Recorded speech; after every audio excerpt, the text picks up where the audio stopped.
Bienvenue dans ce tutoriel dans lequel on va voir la différence entre les articles et les pages. Alors commençons par une définition théorique. Les articles permettent de publier des actualités sur votre site web.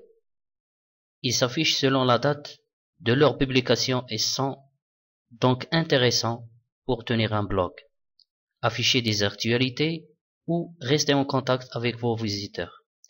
Les articles ne sont pas a priori destinés à contenir des informations statiques qui restent valables dans le temps.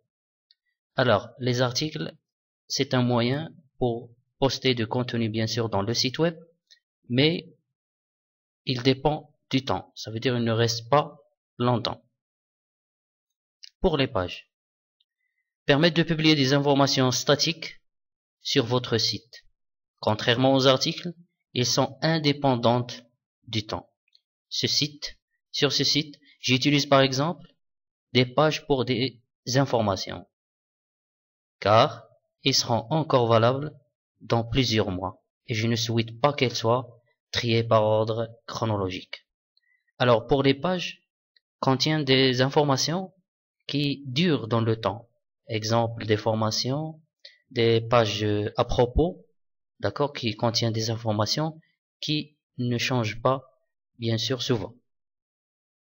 Alors, un tableau de comparaison.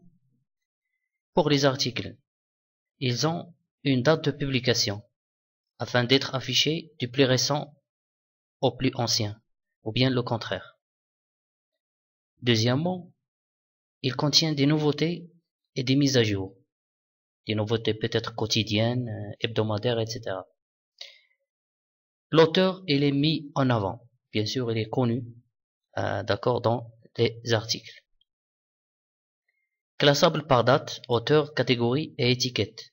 Bien sûr, on va les classer selon la date, d'accord, et selon l'auteur qui a posté l'article, etc. Ils ont un format multimédia. Dans les articles, on va parler des formats vidéo, audio, citation, etc.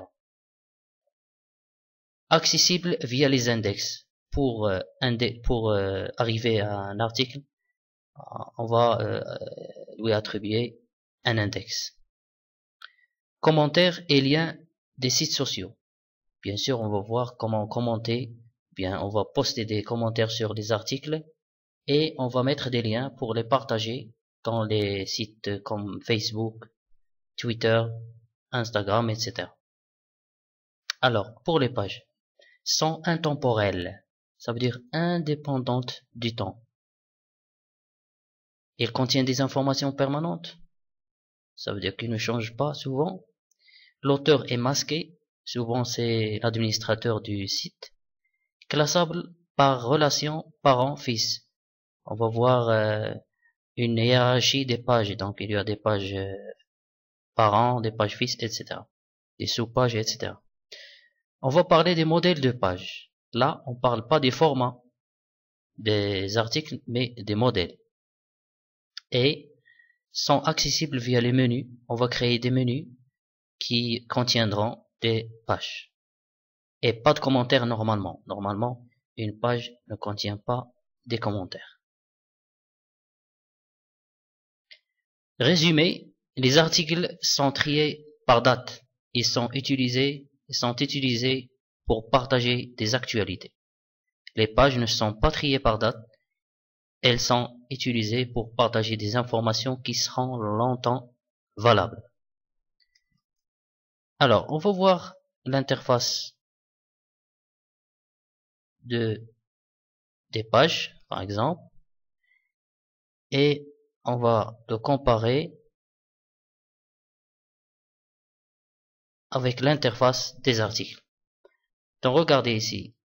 Pour l'espace de travail, ils se ressemblent, bien sûr. Il n'y a pas de différence. Mais la seule différence, c'est que, regardez, ici c'est l'interface. On va ici publier. On a dans les pages attribué de la page parent et le modèle de la page. Bien sûr, après on va détailler, bien sûr, tout ça. Pour les articles, Pour les articles, on trouve ce qu'on appelle le format d'article. Par défaut, en passant images, vidéos, sans citation, etc. On va après bien détailler toutes ces options. Et pour créer les pages, pour finir, on va voir comment créer les articles et les pages. On va utiliser soit créer article, voilà, pour arriver dans l'interface de création d'article, ou bien dans article, dans le menu ici à côté, hein, dans la partie de contenu, et ajouter. C'est la même chose. La même chose pour les pages. On peut utiliser page ajouter ou bien ici et page, créer page. Voilà l'interface de création d'une nouvelle page. Dans les tutoriels suivants, on va essayer de bien détailler les options des articles et des pages. Merci.